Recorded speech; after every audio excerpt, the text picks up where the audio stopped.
여러분 반갑습니다. 마태복음 말씀 묵상 시간입니다. 하나님께서 우리에게 허락하신 가정을 소중하게 잘 지킬 수 있기를 간절히 소망합니다.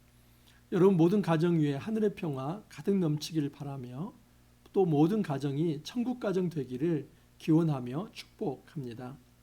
여러분 오늘날 우리가 이 땅에서 가정을 잘 지킨다는 게 너무나 어려운 시대가 되어버렸습니다. 대한민국 사회에서 한 해 동안 결혼하는 건수가 약 20만 건 이상입니다. 그런데 이혼하는 건수도 10만 건 이상입니다.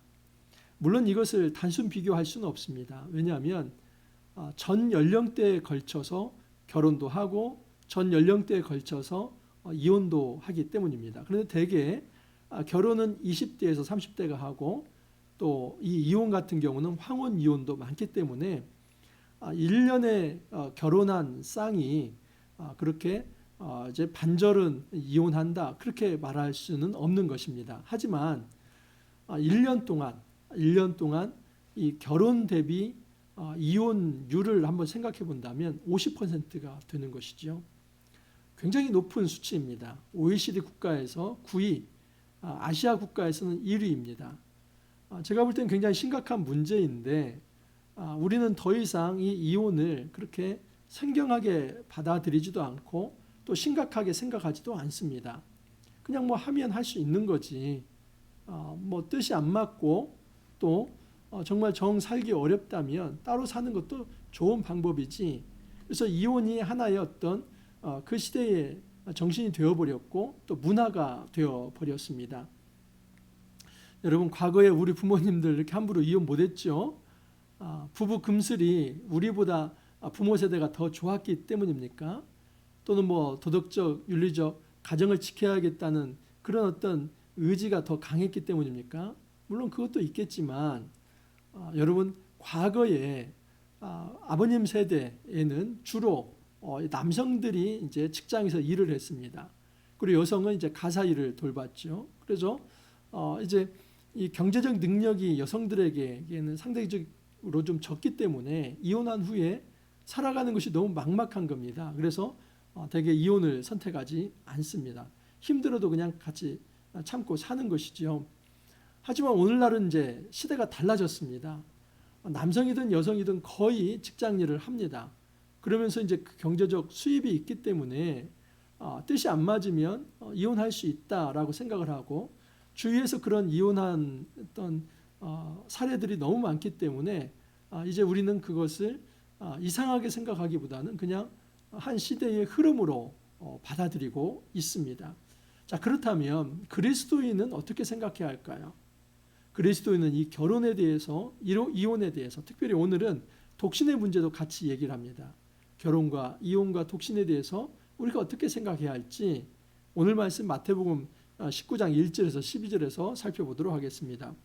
1절 2절입니다. 예수께서 이 말씀을 마치시고 갈릴리를 떠나 요단강 건너 유대 지경에 이르시니 큰 무리가 따르거늘 예수께서 거기서 그들의 병을 고치시더라. 예수님의 사역 배경이 이제 바뀌었습니다. 북쪽 갈릴리에서 주로 사역하시다가 이제 남쪽 유대 지방으로 사역지를 옮겨오십니다. 예수님께서 요단강 건너 이 동편으로 가셨다가 다시 요단강을 건너서 여리고 쪽에서 이제 예루살렘으로 올라오는 그 행로를 선택하셨습니다. 아마도 이제 여리고 이 근처였을 것입니다. 그곳에서 이 바리새인이 예수님께 이런 질문을 합니다. 바리새인들이 예수께 나와 그를 시험하여 이르되 사람이 어떤 이유가 있으면 그 아내를 버리는 것이 옳으니까. 바리새인들이 자기 지식 자랑할 뿐만 아니라 그 당시에 첨예하게 논쟁이 되었던 이 이혼 문제를 예수님께 가지고 나와서 예수님을 한번 시험해 보려 했던 것입니다. 사실 예수님은 산상수훈에서 이 이야기를 먼저 하지 않았습니까? 예수님께서는 상산수훈 5장에서 음행한 연고 외에 이혼할 수 없다, 아내를 버릴 수 없다 분명히 말씀을 하셨습니다. 자, 그렇다면 이 당시에 이 바리새인들이 어떤 근거로 예수님께 이런 질문을 했는가? 여러분 신명기 24장 1절에 4절에 보면은 이혼 증서를 써서 이혼할 수 있다 하는 대목이 나옵니다. 24장 1절 한번 제가 읽어드립니다. 사람이 아내를 맞이하여 데려온 후에 그에게 수치되는 일이 있음을 발견하고 그를 기뻐하지 아니하면 이혼 증서를 써서 그의 손에 주고 그를 자기 집에서 내보낼 것이요. 1절에 4절까지 이제 더 다른 구절도 있는데 1절만 읽어드렸습니다. 이 모세가 이혼 증서를 써서 아내를 내보낼 수 있다고 이야기를 합니다. 그리고 바리새인은 이것을 가지고 이 근거를 가지고 어떠한 사유로 이혼할 수 있는가 그것을 물어보는 것입니다.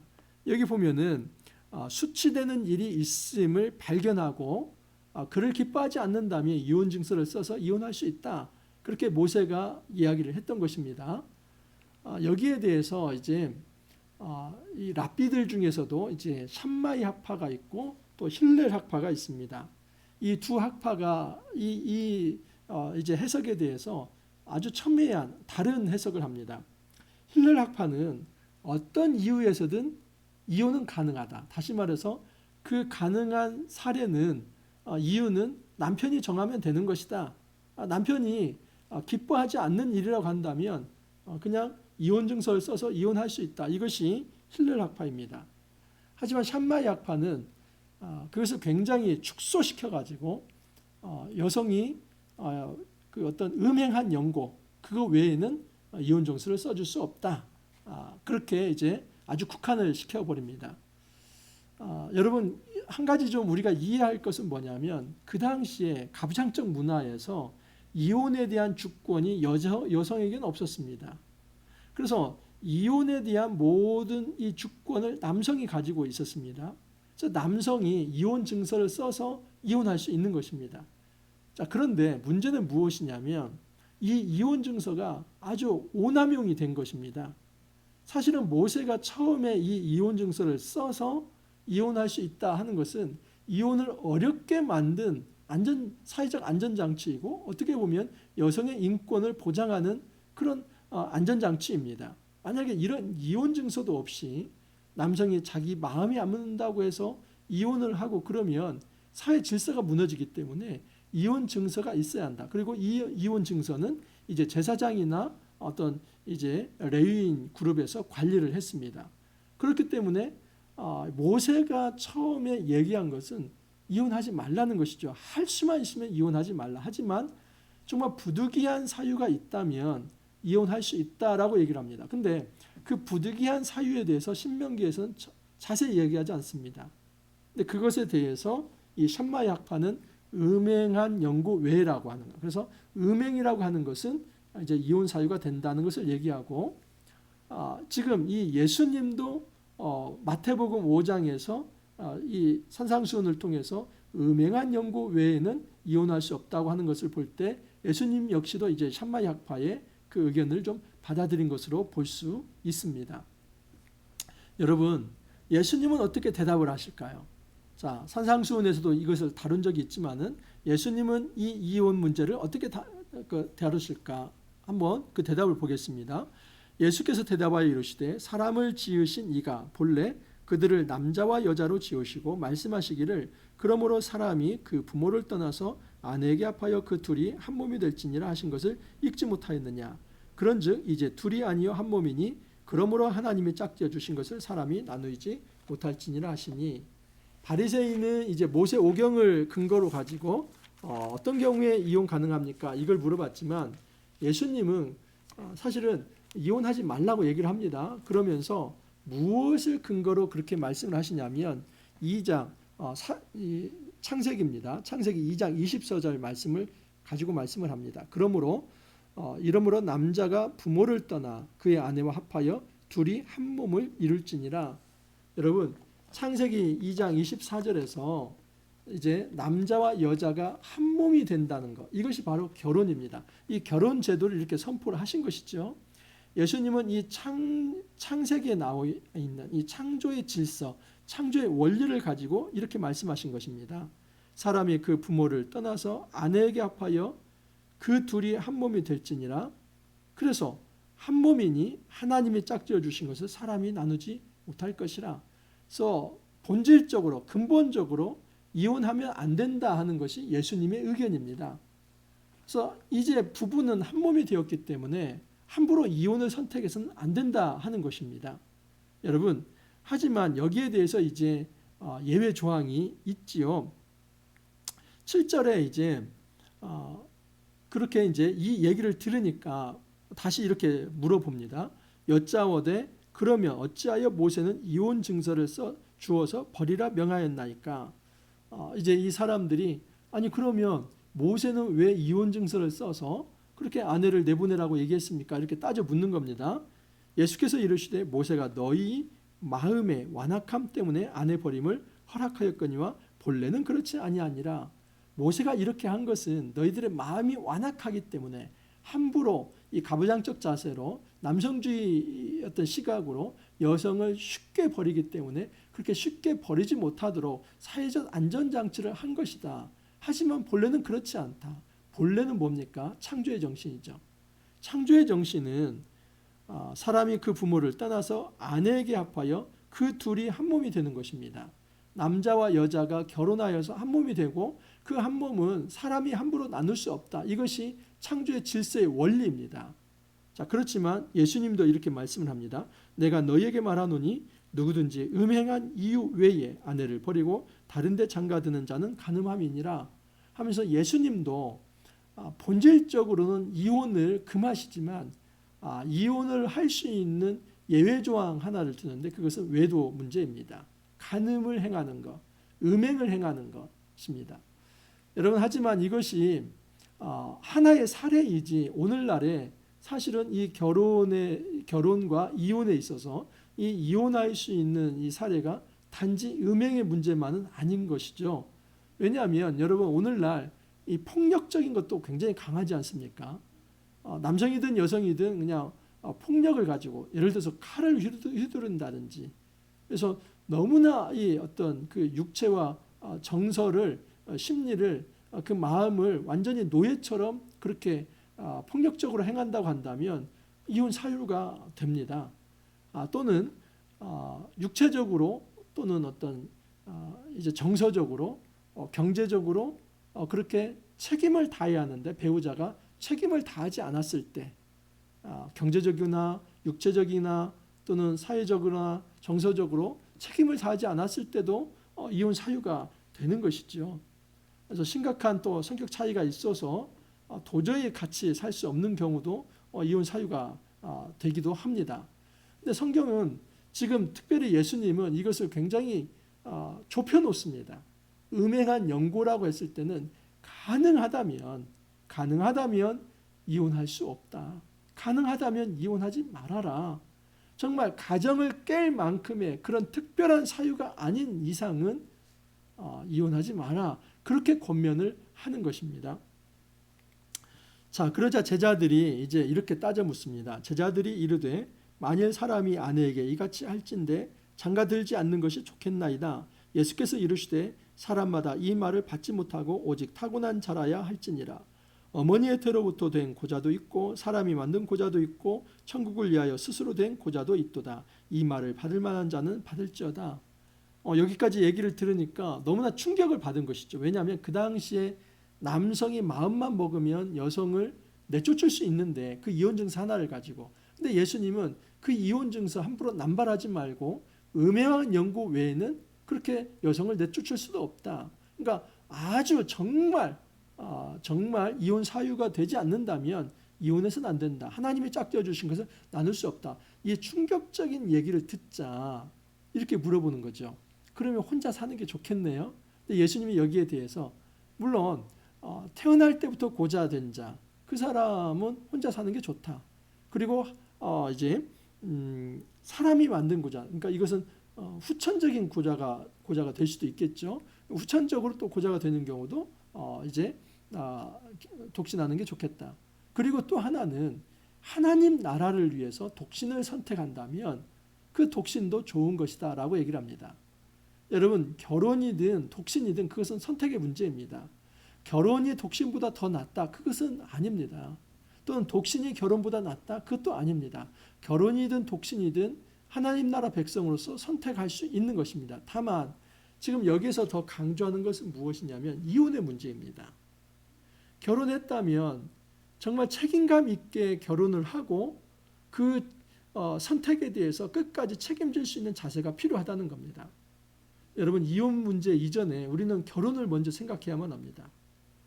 우리는 불신자와 결혼하는 것을 너무나 쉽게 생각을 합니다. 물론 불신자와 결혼을 해서 나중에 그를 잘 전도할 수도 있습니다. 하지만 여러분, 결혼 전에 전도가 돼야만 합니다. 만약 그렇지 않다면 정말 결혼한 후에는 그 영이 맞지 않고 또 신앙적 대화를 할 수가 없고 정말 결정적인 상황에서 이 세계관과 가치관이 다르기 때문에 정말 너무나 심각한 것이지요. 여러분, 세계관이 같지 않으면 살기 힘듭니다. 예수를 믿는 사람들은 성경적 가치관이 있습니다. 근데 예수 믿지 않는 사람들은 예수 믿지 않는 그 세속적 가치관을 살아가는 것이 아무 문제가 되지 않기 때문에 이 가치관의 충돌이 생겼을 때는 너무나 살아가기가 힘듭니다. 그렇기 때문에 먼저는 결혼을 신중하게 선택하는 게 중요합니다. 하지만 이제 결혼을 했다면 그 다음의 문제는 또 다르지요. 여러분, 이 결혼을 했다면 그 다음의 문제는 뭐냐면 믿지 않는 사람이 있다면 믿도록 그 사람을 전도하는 데 최선을 다해야만 합니다. 그래서 믿지 않는 사람이 정말 이혼해달라 그렇게 요구를 한다면 그것은 이제 바울도 허락할 수 있다라고 얘기를 합니다. 하지만 그런 경우가 아니라고 한다면 정말 믿지 않는 사람에 대한 긍휼의 자세를 가져야 하는 것이 믿는 자의 마음 자세입니다. 왜냐하면 그 알고 결혼을 했기 때문입니다. 그래서 이처럼 신앙인이 불신자와 결혼을 했을 때는 그 불신자가 세속적 삶을 살아갈 때 그것에 대해서 긍휼의 마음을 가지고 그것을 돌이키도록 해야 할 책임이 또한 상대 배우자에게 있는 것입니다. 여러분, 정말 이혼하고 싶을 때가 참 많이 있을 것입니다. 그렇지만 하나님께서 우리에게 먼저 말씀하시는 것은 하나님께서 짝지어 주신 것을 함부로 사람이 나눌 수 없다. 아주 특별한 사례, 정말 피치 못할 그런 폭력적인 것이나 또는 음행 외도의 문제나 또는 책임을 다하지 않는 문제나 아주 심각한 경우가 아니라고 한다면 정말 성경은 이혼하지 말라고 얘기를 합니다. 할 수만 있다면 상대 배우자가 변화될 수 있도록 그렇게 최선을 다하라고 이야기를 합니다. 어려운 문제입니다. 쉽지 않은 문제입니다. 하지만 여러분, 우리가 예수 그리스도의 제자이기 때문에 이 말씀을 더 깊이 받아야만 합니다. 우리가 정말 예수 그리스도의 제자로서 이 땅에 우리에게 허락하신 가정을 잘 지켜낼 수 있기를 바랍니다. 그리고 하나님의 기적과 같은 방법으로 그 모든 가정의 어려운 문제들이 해결이 되고 부부가 정말 서로 소통할 수 있으며 믿음 안에서 하나가 될 수 있기를 간절히 소망합니다. 함께 기도합니다. 주님, 감사합니다. 저희들에게 귀한 말씀을 통해서 우리가 어떻게 가정을 지켜나가야 할지 말씀해 주시니 감사합니다. 먼저는 가정을 이루기 전에 결혼 단계에서부터 정말 신중하게 선택할 수 있게 하옵소서. 그리고 결혼이 이루어졌다면 그 결혼에 대해서 책임감을 가지고 그 가정을 지키고자 하는 의지가 먼저 있게 도와주옵소서. 가정을 지켜나가는 데 있어서 여러 가지 어려움이 많습니다. 주님, 그 어려운 모든 시간들을 잘 견뎌낼 수 있도록 도와주시고 끝내는 우리 하나님 기적을 일으켜 주셔서 모든 상호 배우자가 서로 사랑의 마음으로 서로 책임의 감을 가지고 서로를 지켜주면서 복된 하늘 가정 이룰 수 있도록 은혜를 더하여 주옵소서. 주님 감사하옵고 예수님 이름으로 기도하옵나이다. 아멘. 여러분, 이 땅에서 제자로 살아가는 것이 결코 쉽지는 않습니다. 하지만 주님께서 우리에게 원하시는 길이 제자의 길입니다. 세상 사람과는 다르게 우리가 믿음의 길로 믿음의 방법으로 우리에게 맡겨진 이 제자의 삶 잘 살아갈 수 있기를 간절히 소망합니다. 이번 한 주도 여러분 고생 많이 하셨습니다. 주말 잘 보내시고 또 월요일 날 찾아뵙도록 하겠습니다. 감사합니다.